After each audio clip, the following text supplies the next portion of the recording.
And the interesting thing at this point, I think, is like how legitimately good are the Thunder? Do you believe that they could also finish with the 1 seed? So the thing about the Thunder, and this goes for pretty much any combination of the players that you can, is that Shai Gilgeous-Alexander right now is a plus-minus god for the Thunder, right? Maybe I shouldn't say a god, because I feel like when we say that, that means you're like near the plus 20, but I think his like on-off has to be like plus 15-ish. And I don't care if you pair him with Jalen Williams, you look at the on-off with him paired with Chet Holmgren, it kind of doesn't matter. No matter who's around him, the Thunder are just really good when he's on the court. And I don't necessarily know. Like, part of me wants to be like, oh, the reason that the Thunder are so good is because, like, yeah, obviously they have all this passing going on and they're able to get this movement and whatever else. But it seems like a lot of their success right now this season hinges on Shai's ability to just, like, draw free throws, get to the basket, do these, which is, like, it makes sense. Obviously, their best player is going to be the reason that they're so successful. But I don't know if it makes the team feel... I don't know what the word I'm looking for. Maybe a little less egalitarian than I want them to be. And I think that makes me nervous in terms of, like, can they sustain that based just on Shai's brilliance throughout the entire season? Well, they set the floor up very well for Shai to succeed. We have, before the season started, our video coordinator, Mike De La Rosa, took a look on the YouTube channel at the way they set screens and the way that is able to activate these guard actions. I think that's very sustainable. I think the league can have a hard time with that. Now, if you're asking about playoff setting, that might be different. But we only asked here about, do you believe in the regular season? Mm-hmm. And I think in the regular season, the system that they've set up allows that to be something that will be consistent from night to night. Furthermore, if you look at, like, I'm pulling up our board here in the background, and Shai is plus 12.5 when he's on the court. So the Thunder they're at their best when he's on the floor. But, there are other players up near, like Chet is plus 10, Isaiah Joe is plus 12, Cason Wallace, we talked about last episode with Kyle Mann from The Ringer, he's plus 8. So I don't think it's the kind of thing where there's like one player they're crazy reliant on, like 2021 Jokic or something like that, with just a team that is spinning around him. I do think the system there, and especially with another player of Chet's quality, makes them a formidable opponent from night to night. Yeah. Let me ask you something. I don't know if you've watched closely enough to be able to answer this, but you look at some of the on-offs for Shai across his career.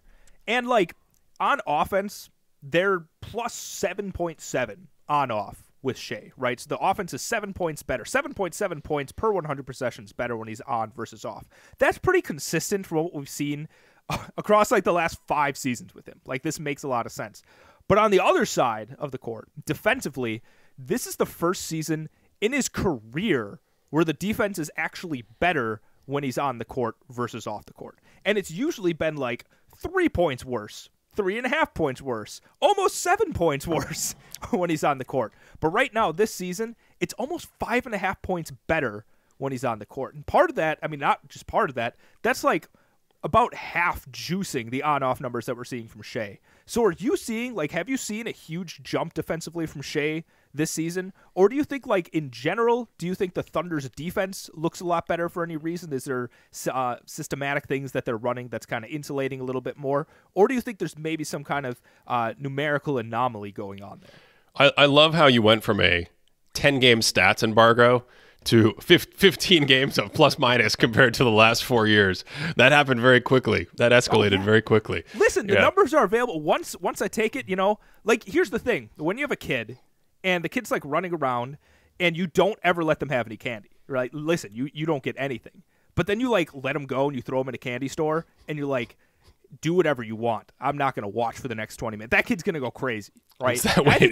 Is this what happened in your childhood? It was no candy and then 20 minutes alone in the candy store? No, this is what happened in my adulthood when I didn't allow myself stats. Oh. So I am the kid in the candy store. PBTB stats. I didn't even say the right. I think I said a D in there. That was wild. But I am the kid in the candy store just going crazy with, like, I can't get enough of them. And I know it's a small sample size and whatever, but 10 games, 15 games, we're getting somewhere. Like, it's starting to tell us some things, Ben. It's noisy. It's noisy. So 86% of this answer is noise. The numbers will change as the samples get larger. 86. But I do think I do think that this is Shai's best defensive season easily. Yeah. I mean, he's always had the length thing and the size, which has helped him the most, but everything's just a little sharper, and that makes a big difference and makes a big deal when you're a guard out on the perimeter and you want fewer breakdowns. That's essentially, and they don't have to be overt breakdowns, but there's a scale. Think about what we were talking about with the Magic earlier.